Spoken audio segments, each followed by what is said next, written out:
Basara triple ఐటీని MLA Pawar Ramarao Patel శుక్రవారం ఆకస్మిక తనిఖీ చేపట్టారు. ఇటీవల ట్రిపుల్ ఐటీలో స్వాతి అనే విద్యార్థి ఆత్మహత్య చేసుకోవడం పెద్ద మొత్తంలో విద్యార్థి సంఘాల నాయకులు ఆందోళన చేపట్టిన విషయం తెలిసిందే.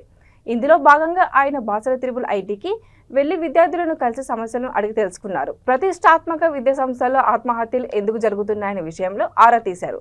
విద్యార్థులు ఆత్మహత్య చేసుకుని తమ బంగారు భవిష్యత్తు నాశనం చేసుకోవద్దని, ఏదైనా సమస్యలుంటే తనకు నేరుగా కాల్ చేయాల్సిందిగా సూచించారు.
ఇప్పుడు ప్రాబ్లం లేదు. రైతు ఆర్గో ప్లాంట్స్ ఉన్నాయి సార్, అక్కడి నుంచి వచ్చే వాటికి మళ్ళీ డిఫరెంట్ ఆర్గో ప్లాంట్స్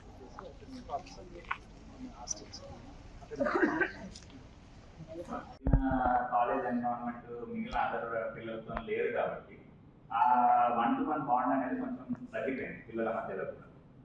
ఒకప్పుడు ఏంటంటే అందరూ కలిసి సీనియర్ జూనియర్ అని లేదు, వాళ్ళ లెర్నింగ్ కూడా ఓన్లీ వాళ్ళ నలుగురు మధ్యలో కాకుండా సీనియర్ ఎవరు మనకు హెల్ప్ చేసినా మనం నేర్చుకునే. రెండవది అర్థం కాకపోయి కూడా చాలా మంది నా మీద హోప్స్ పెట్టుకున్నారు. నేను ఇక్కడ స్టడీలో అప్ టు ది మార్క్ లేను, నేను ఫెయిల్ అయితే మా కుటుంబ సభ్యులు నేను చదవలేదని అనుకుంటారేమో, అటువంటి రీజన్స్ కూడా ఉంటాయి. ఇక ఇప్పుడు మీరు ఎట్లా ఉన్నారు? ఐటీఆ ఈసీసీ ఎట్లా ఉంది? ఆల్ సబ్జెక్ట్ ఫ్యాకల్టీస్ ఉన్నాయా? మంచిగా చెప్తారా? సిఎస్లో సిఎస్లో ఎట్లా ఉన్నారు? మీది ఏ బ్రాంచ్?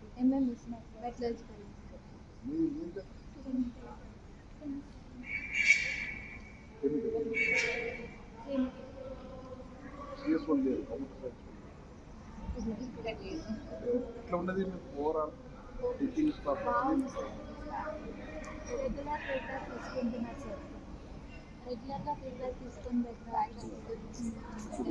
మీకు కాలేజ్ అయిపోయిన తర్వాత ప్లేస్మెంట్ గేమ్స్ ఆడటానికి మీకు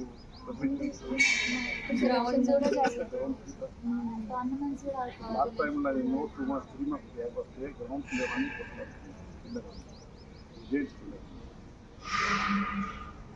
అంటే కొంచెం గ్రౌండ్ కూడా ప్రాపర్ కనెక్షన్ వర్షం అంటే మీరు ఏమేమి ఆడతారు? ఫుట్బాల్ కూడా ఆడతారా? ఇప్పుడు ఏం ఆడట్లేదు.